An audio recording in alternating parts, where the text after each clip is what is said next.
Trop de séries télé, pas assez de temps pour les regarder, Tête de série vous aide à trier. What I'm about to tell you is top secret. A conspiracy bigger than all of us.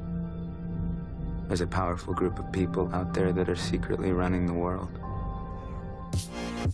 Découverte à l'été 2015 sur la chaîne américaine USA Network, Mr. Robot y a gagné un fulgurant succès critique.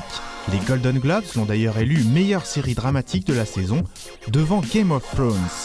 Les téléspectateurs français pourront la découvrir sur France 2 à partir du 19 septembre. Pour leur entrée, les 4 critiques de Tête de série ont donc suivi les pas d'un mystérieux pirate informatique. Now I'm being followed.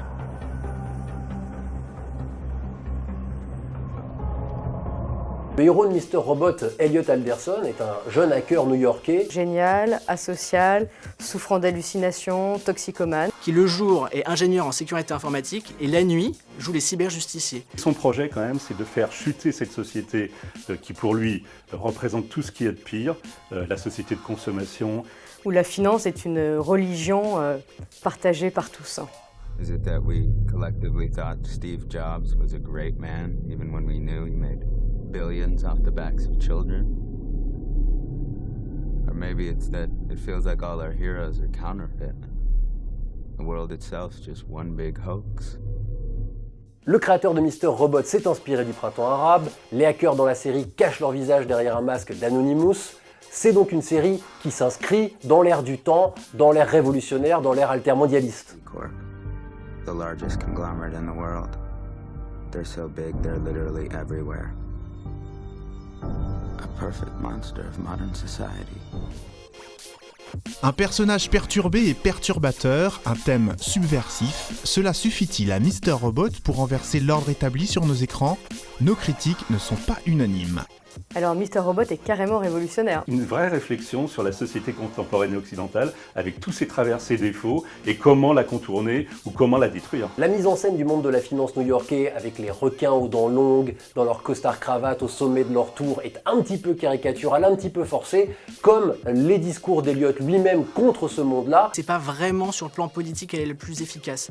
On nous exposait un coup des théories assez compliquées et un coup des idées ultra simplistes, pas vraiment crédibles, comme effacer l'intégralité des dettes pour sauver le monde. You do that, you'll have set in motion the largest revolution the world will ever see. Ce qui est plus révolutionnaire dans Mr. Robot, c'est plutôt sa forme, son ton. Dans la mise en scène, il y a une voix off, qui est la voix d'Elliot. C'est surtout la descente dans les eaux profondes de la folie, la façon dont on épouse le point de vue d'Elliot sur le monde à travers cette voix off qui nous obsède. Et on est bercé par son voyage, et on y adhère ou pas. Facts, not delusions. I know.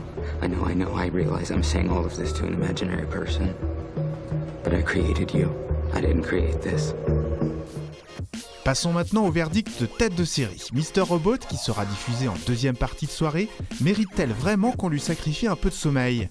Je dirais que c'est grandiose comme série, et que ceux qui peuvent ou qui veulent aller dans des mouvements style Nuit debout, Anonymous, ils pourraient regarder ça ensemble et de réfléchir à ce qui pourrait être fait ou ne pas être fait pour gagner leur combat. Mr. Robot change notre regard sur le monde, et pour longtemps, et ça fait du bien.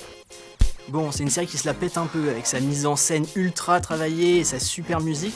Mais bon, c'est pas plus mal parce que ça aide quand même à passer outre quelques grosses ficelles et tout le charabia qu'on nous débite et auquel on comprend pas grand chose.